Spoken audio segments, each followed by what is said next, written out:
സ്വന്തം നാടിന്റെ സുഗന്ധം, സ്വന്തം വീടിനകത്തെ സുരക്ഷിതത്വം. ഞാനൊടുവിൽ എന്റെ ജന്മനാട്ടിൽ തിരിച്ചെത്തിയിരിക്കുന്നു.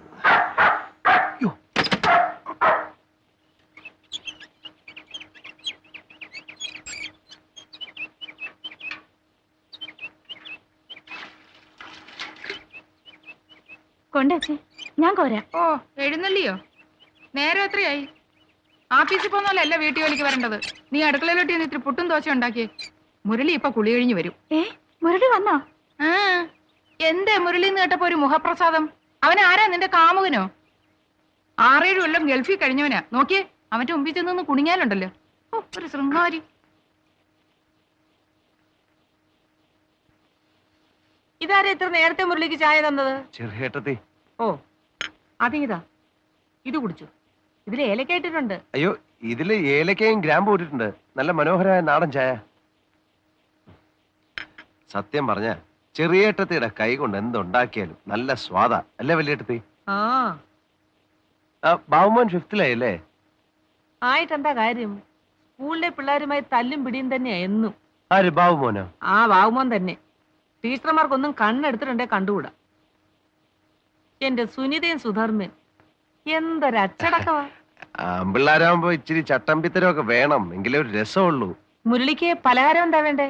ഒക്കെ ഞാൻ ചെറിയേട്ടത്തിയോട് വിശദമായിട്ട് പറഞ്ഞിട്ടുണ്ട്. അതെന്താ മുരളി അങ്ങനെ? ഞാൻ നിന്റെ മൂത്ത ഏട്ടന്റെ ഭാര്യയല്ലേ? അമ്മയുടെ സ്ഥാനം എന്നോടല്ലേ എല്ലാം പറയേണ്ടത്? അയ്യോ ഏട്ടത്തി, അതുകൊണ്ടല്ല. ചെറിയേട്ടത്തി ചോദിച്ചു, ഞാൻ പറഞ്ഞു, അത്രേ ഉള്ളൂ. അറിയാലോ, എനിക്ക് 2 പെൺകുട്ടികളാ.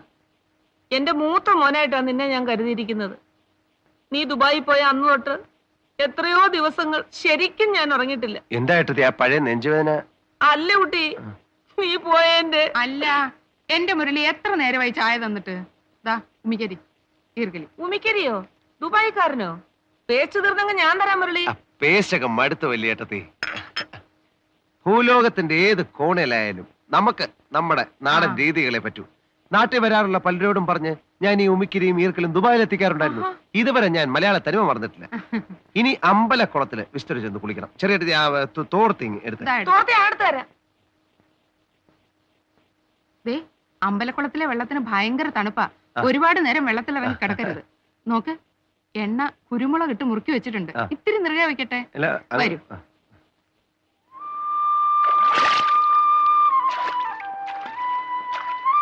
എന്താ പാപ്പാ, നീ ഇറങ്ങുന്നില്ലേ? ഏയ്, നേര് പറഞ്ഞ ഇവിടെ ഇപ്പൊ ആരും കുളിക്കാറില്ല. അതെന്താ? ആളുകളൊക്കെ കുളി ബാത്റൂമിലാക്കില്ലേ. പപ്പാ, നിനക്ക് ഓർമ്മയുണ്ടോ, പണ്ട് ഇതിന്റെ ചുറ്റും മഷിത്തണ്ടായിരുന്നു. കുളിയും കഴിഞ്ഞ് മഷിത്തണ്ടും പൊട്ടിച്ചോണ്ടാ നമ്മളൊക്കെ മടങ്ങാറുള്ളത്.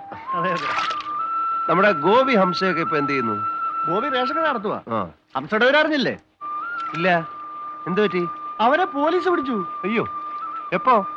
അവൻ എനിക്ക് കത്തയച്ചിരുന്നപ്പോ ഒന്നും എഴുതിയിരുന്നില്ലല്ലോ. എഴുതൂല്ലല്ലോ. വ്യാജ ലോട്ടറി ടിക്കറ്റ് വിറ്റു. ആദ്യം നാട്ടുകാരുടെ തല്ല് കിട്ടി, പിന്നെ പോലീസിന്റെ. വിജയനാ പോസ്റ്റ്മാന്റെ മോളെ കൊണ്ട് സ്ഥലം വിട്ടില്ലേ? ഓഹോ, അപ്പൊ നമ്മുടെ കൂട്ടുകാരൊക്കെ ആകെ കുഴപ്പക്കാരായി മാറുകയാണ്. ചേട്ടാ, ഞാൻ മാത്രം ഉള്ള ജോലിയും കൊണ്ട് മര്യാദക്കാരനായി കഴിയുക. അതെ, മറ്റുള്ളവരോട് ചോദിക്കട്ടെ. അവിടെ ഫ്ലാറ്റിലെ രാവിലെ എഴുന്നേറ്റ് കുളി കഴിഞ്ഞാൽ ഉണക്ക ബ്രെഡും ചായയും കഴിക്കും. സത്യം പറഞ്ഞ ഈ പുട്ടും കടലയും തിന്നാൻ വേണ്ടി മാത്രം പ്ലെയിനിൽ കയറി ഇങ്ങി പോന്നാലെന്ന് വരെ ആലോചിച്ചിട്ടുണ്ട്. നീ പോയ പിന്നെ ഞങ്ങൾ ഈ പ്രാതലിന്റെ കാര്യം ശ്രദ്ധിക്കാറില്ല. ഇവിടെ കുമാരേട്ടനാണെങ്കിൽ ബുൾസേ മതി. ശരിക്കു പറഞ്ഞ നീ പോയതോടെ ഈ വീട് ഉറങ്ങി. നിങ്ങളുടെയൊക്കെ കത്തുകളിലെ സ്നേഹത്തിന്റെ ശക്തി കൊണ്ടാ ഞാൻ അവിടെ 7 കൊല്ലം കടിച്ചു പിടിച്ചിരുന്നത്. മടുത്തുപോയി. എന്താ അവിടുത്തെ ചൂട്, എന്താ അവിടുത്തെ വരണ്ട കാറ്റ്. മുറിയിലൊക്കെ AC ഉണ്ടെന്ന് എഴുതിയിരുന്നല്ലോ. എന്ത് AC? അതൊക്കെ മുറിക്കകത്ത് പണിയെടുക്കുന്നവർക്കല്ലേ ഏട്ടത്തി. നാട്ടുകാരുടെ മുമ്പിൽ ഞാൻ വലിയൊരു ഗൾഫുകാരനാ. എന്നാ സത്യം പറയാം, ആദ്യത്തെ 2-3 കൊല്ലം കല്ല് ചുമക്കലായിരുന്നു അവിടെ എന്റെ ജോലി. അയ്യേ, ഇത് ഞങ്ങളോട് പറഞ്ഞു തിരിക്കട്ടെ. പുറത്തൊരു മനുഷ്യരിതറിയരുത്. നാണക്കേടാ. നിങ്ങളെ കൂടി വിഷമിപ്പിക്കേണ്ടെന്ന് കരുതിയാ കത്തിൽ ഞാനതൊന്നും എഴുതാതിരുന്നത്. അത് നന്നായി. അറബികളുടെ ആട്ടും തുപ്പും നല്ലതുപോലെ സഹിച്ചു. വല്ലതും മിണ്ടാൻ പറ്റുമോ? മിണ്ടിയാൻ അടുത്ത പ്ലെയിനെ കയറ്റി ഇങ്ങ് തിരിച്ചയക്കും. ഇത്രയധികം കഷ്ടമായിരുന്നെങ്കിൽ എന്റെ കുഞ്ഞിനിങ്ങ് പോന്നുകൂടായിരുന്നു. അതെങ്ങനെ പോരും വലിയേട്ടത്തി? നമ്മുടെ ഈ വീട് പണയത്തിൽ. ചേട്ടന്മാർക്കാണെങ്കിൽ കാര്യമായിട്ട് പണിയൊന്നുമില്ല.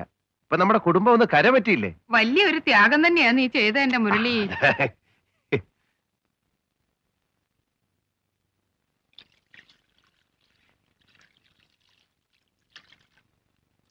തോർത്ത്.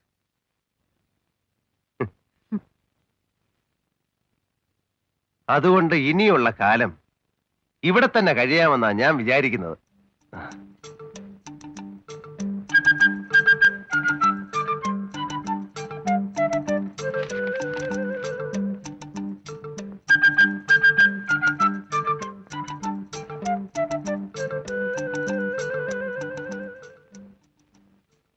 നീ കാര്യമായിട്ടാണോ ഈ പറഞ്ഞത്? എന്താ? നീ കാര്യമായിട്ട് തന്നെയാണോ ഈ പറയണേന്ന്? അതെ വല്യേട്ടാ, എനിക്ക് അവിടെ മടുത്തു. കാലത്ത് എഴുന്നേറ്റാൽ എന്നും ഒരേ കാഴ്ച. നോക്കത്താ ദൂരം നീണ്ടു കിടക്കുന്ന എണ്ണപ്പാടങ്ങൾ, കാതടപ്പിക്കുന്ന യന്ത്രങ്ങളുടെ ശബ്ദം, തെങ്ങും തോപ്പില്ല, വാഴയില്ല, മരിച്ചീനിയില്ല, നെൽപ്പാടമില്ല. കണ്ണിന് കുളിർമയുള്ള യാതൊന്നും അവിടെ ഇല്ല. പനയില്ലേ? ഈന്തപ്പന. അതുകൊണ്ട് എന്താ കാര്യം ചേട്ടാ? ഇവിടെ ഉള്ളതൊന്നും അവിടെ ഇല്ലെന്നാ ഞാൻ ഉദ്ദേശിച്ചത്. അവിടെയുള്ളതൊന്നും ഇവിടെ ഇല്ലല്ലോ. ഇഷ്ടം പോലെ പെട്രോളും ഡീസലും, ഇഷ്ടം പോലെ ഒട്ടകങ്ങൾ. ഞാൻ പറഞ്ഞത് ചേട്ടന് മനസ്സിലായിട്ടില്ല. അന്നാട്ടില് വിഷു ഉണ്ടോ? വിഷുവിന് പടക്കം പൊട്ടിക്കലുണ്ടോ? അന്നാട്ടിൽ ഓണം ഉണ്ടോ? ഓണത്തിന് പൂ പറിക്കലുണ്ടോ? ഓ, അതാണോ കാര്യം? അങ്ങനെയാണ് നീ പോകുമ്പോ കുറച്ച് പൂവും പടക്കവും ഒക്കെ പാക്ക് ചെയ്തെടുത്തോ. അത് ശരിയാ, കാര്യമൊക്കെ ശരി തന്നെ. എന്നാലും അനുജൻ ഗൾഫിലാണെന്ന് ആളുകളോട് പറയാൻ ഒരു ഗമയുണ്ടായിരുന്നു. ഇത്രയും കാലം പറഞ്ഞില്ലേ? ഇനി എന്തായാലും തിരിച്ചു പോകുന്നില്ല. NRI അക്കൗണ്ടിൽ കുറച്ച് രൂപയുണ്ട്. അതുകൊണ്ട് വല്ല ബിസിനസ്സും ചെയ്ത് ഇവിടെ തന്നെ കൂടാമെന്നാണ് ഞാൻ തീരുമാനിച്ചിരിക്കുന്നത്. ഒന്നുകൂടെ ആലോചിച്ചിട്ട് പോരെ മുരളി? അതെ, അല്ലേ? ആ, കുറെ കാലമായി ഞാനിത് ആലോചിക്കാൻ തുടങ്ങിയിട്ട്. മാത്രമല്ല, ഞാൻ സത്യം പറയാം, എന്റെ വിസയുടെ കാലാവധി കഴിഞ്ഞു. അപ്പൊ പിന്നെ അതാ നല്ലത്. മുരളി, മുരളി, ഒരു കാര്യം പറയട്ടെ, വാ.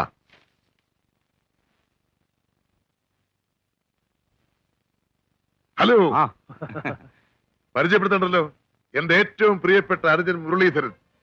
ഇത് സണ്ണി ലൂക്കോസ്, ഇത് ജോണി പാറക്കാട്. ഇതെന്താ എല്ലാരും ഒരേ വേഷത്തിൽ ഈ വളയും ജുബ്ബയൊക്കെ? ഞങ്ങൾ അബ്കാരികള് പൊതുവെ ഈ വേഷത്തിലാ. നീ 6-7 കൊല്ലം ഗൾഫിലായിരുന്നുകൊണ്ട് കേരളത്തിലെ സ്ഥിതികളെ കുറിച്ച് ശരിക്കും അറിഞ്ഞിട്ടുണ്ടാവില്ല. ഒരു അബ്കാരി കോൺട്രാക്ട് എന്ന് പറഞ്ഞാൽ ആരാ? രാഷ്ട്രീയക്കാർക്ക് വരെ ഞങ്ങളെ പേടിയാ. എന്തിന്? സർക്കാരിനെ താങ്ങി നിർത്തുന്നത് പോലും ഇന്ന് ഞങ്ങളാ. എനിക്ക് അറിയില്ലായിരുന്നു കേട്ടോ. ആ, നീ ഇരിക്ക്. ആ, അങ്ങോട്ടിരിക്കും.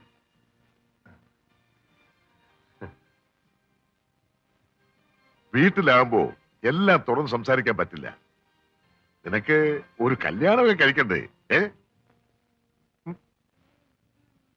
നല്ലൊരു അബ്കാരി കുടുംബത്തിൽ നിന്ന് നീ ഒരു പെണ്ണ് കെട്ടണം. ആ, പിന്നെ അടുത്ത ആഴ്ച അബ്കാരി ലേലമാണ്. പുതിയ ചില റേഞ്ചുകൾ നമുക്ക് പിടിക്കണം. അന്തസ്സുള്ള എന്തെങ്കിലും ബിസിനസ്സിലെ എന്റെ അനയം ചെന്ന് ചാടാവൂ എന്നെനിക്ക് നിർബന്ധമുള്ളതുകൊണ്ട് ഞാൻ പറയുക. നിന്റെ NRI അക്കൗണ്ടിലുള്ള പണം കൊണ്ട് ചെയ്യാവുന്ന ഏറ്റവും ലാഭമുള്ളതും അന്തസ്സുള്ളതുമായ ഏക ബിസിനസ് അബ്കാരി ബിസിനസ്സാണ്. എനിക്ക് അതിനെപ്പറ്റി വലിയ ഒന്നും അറിയില്ലല്ലേ? അതിനല്ലേ ഞങ്ങളൊക്കെ ഇവിടെ ഉള്ളത്. നീ ഒന്നും അറിയണ്ട. കണക്ക് നോക്കുക, ലാഭം വാങ്ങി പോക്കറ്റ് ഇടുക. അത് ചെയ്യാൻ ബുദ്ധിമുട്ടൊന്നുമില്ലല്ലോ. അതിന് ബുദ്ധിമുട്ടൊന്നുമില്ല. എന്നാലിനി മറ്റൊന്നും ആലോചിക്കാനില്ല. അതെ. പക്ഷേ ഒരു കാര്യം, സംഗതികൾ പുരോഗമിക്കുന്നവരെ ഈ വിവരം പുറത്ത് ആരോടും പറയണ്ട. മുരളി, മുരളി, ആരെ? ഹംസയാ? ഞാൻ മുരളിനെ അന്വേഷിച്ച് പുറത്തു പോയി തറഞ്ഞു. ഞാൻ ഈ സൈക്കിൾ എടുത്ത് കറങ്ങാത്ത ലോകല്ല. ക്ലബ്ബിൽ പോയി, വായനശാലയിൽ പോയി. ഇന്നലെ രാത്രി വന്നില്ലേ? ആ, ലേറ്റ് ആയി പോയി. നമ്മളമ്മ എത്ര ആളായിട്ടോ കണ്ടിട്ട്. താനങ്ങ് വയസ്സായല്ലോ. ആരാമത്തെ അല്ലേ സ്റ്റാ? പിന്നെ പോലീസ് പിടിച്ച കാര്യമൊക്കെ പപ്പം പറഞ്ഞു കേട്ടോ. വന്ന് ഇറങ്ങുന്നതിന് മുമ്പ് കാച്ചോ കള്ള സുവർ. വ്യാജ ടിക്കറ്റ് ഏതോ കള്ളന്മാർ അടിച്ചിറക്കി. അത് നമ്മളെ കയ്യിൽ വന്ന് വിട്ട്. ഞാനാണ് കുറ്റക്കാരൻ. ബസ്സിലെ ക്ലീനർ പണി ഒഴിവാക്കി ജാസ്തി പൈസ ഇട്ടാൻ ഇറങ്ങിയതാ. എന്നിട്ടിപ്പോ? ഇപ്പൊ ഞാൻ ഫ്രീയാ, യാതൊരു പണിയുമില്ല. പോയാ അന്നെ അന്വേഷിച്ച് കൊച്ചിയിലും കോയമ്പത്തൂരും ഇനി പോകാൻ ഒരു സ്ഥലം ബാക്കിയില്ല. അവിടെ നിക്കണം, നിന്നെ ഞാൻ അന്വേഷിക്കാത്ത സ്ഥലമില്ല. നമുക്ക് പിന്നെ കാണാം. ഞാൻ ആ, വീട്ടിൽ പിന്നെ വന്ന് നീ കാണാം. കാണണം. അവിടെ നിൽക്കാൻ അവിടെ ചൂടായിട്ടൊരു ബിരിയാണി ആയിരുന്നു. വേണ്ട വെള്ളം മതി. ഇവിടെ വെള്ളം കൊടുക്ക. ആ മേശ തുറക്കണോ? മേശ കൊടുക്കണോ? എവിടെ അടുപ്പത്തിലേക്ക്. നോക്കി നിൽക്കുക? കടുപ്പത്തിൽ 2 ചായ. ആ രണ്ടാമത്തെ മേശപ്പുറത്ത് 2 ചായയാണ് കേട്ടോ. ഇരിക്കണം സാറേ. ആ നീയായിരുന്നോ? ജോലി തിരക്കായ എനിക്ക് പിന്നെ കണ്ണ് കാണില്ല. കുമാരൻ എന്നെയും കൊണ്ട് എവിടേക്കാ പോയത്? ചെറിയേട്ടൻ വലിയ ആളായല്ലോ വലിയേട്ടാ. പാർട്ട്നേഴ്സ് ഒക്കെ മിട്ടുമിട്ടുക്കന്മാർ, ജുബേ സ്വർണ്ണ വളയൊക്കെ ഇട്ട്. ആ കാഴ്ചക്ക് കൊള്ളാം. ഞാനും അവരുടെ കൂടെ കൂടാമെന്ന് തീരുമാനിച്ചു. എന്ന് വെച്ചാൽ അബ്കാരി ബിസിനസ്സിൽ പാർട്ട്ണറാകാൻ. തീരുമാനിച്ചോ? ആ, ചെറിയേട്ടനെല്ലാം നോക്കുമല്ലോ. എനിക്ക് റിസ്ക് ഇല്ല, പണം മാത്രം കൊടുത്താൽ മതി, സുഖം. നീ വന്നേ. ഏ? നീ വന്നേ പറയട്ടെ.